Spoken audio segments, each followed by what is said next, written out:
Hello guys, magandang araw sa inyong lahat. Dito po sa San Diego ay araw ng Miyerkules at mag-aalauna na po ng hapon. Muli nais ko po kayong i-wish na sana'y kayong lahat na saan mang panig ng mundo ay malayo sa anumang kapahamakan at karamdaman. Laging ligtas, huwag masyadong magtrabaho dun sa mga may trabaho. Meron po tayong nalikha muli na kanta para sa mga budol dito sa social media. Mga budol, huminto na kayo ng kalakaran ninyo. Lumaban kayo ng parehas. Kawawa naman yung ibang OFW. Trabaho sila ng trabaho pero niloloko nyo lang. Awa kayo. Kung kayo may mga takot sa Diyos, matakot kayo. Para sa inyo ito.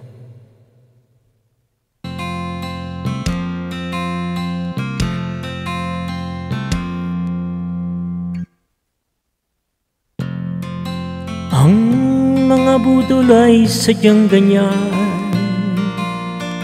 Manloko ng tao ay kailangan. Dati nilang nabudol, wala silang pakialam. Basta't merong pera, kailan pa man. Hindi sila nag-iisip ng ano pa man. Mga naloloko nila'y lagi lang nandiyan. At kahit ano pa ang kanilang pamamaraan, pambubudol nila'y laging tagumpay naman. Bobo at tanga ang kanilang binibiktima. Iniisip ng iba ay hindi malaga. Pambubudol nila, malaki ang kita.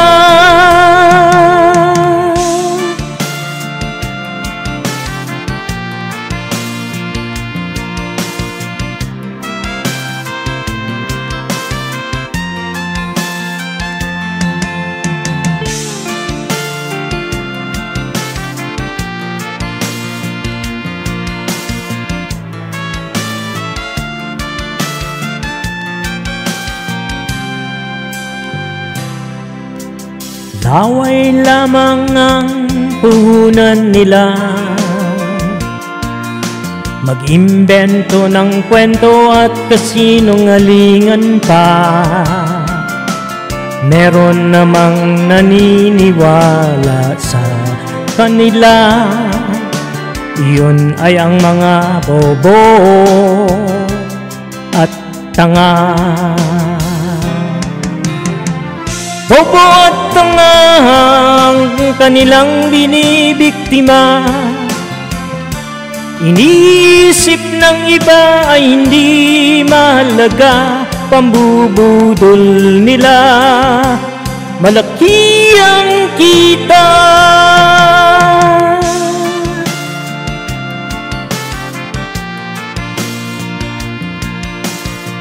Mga budol dyan, makonsensya na kayo. May araw din kayo, darating ang panahon para rusahan kayo.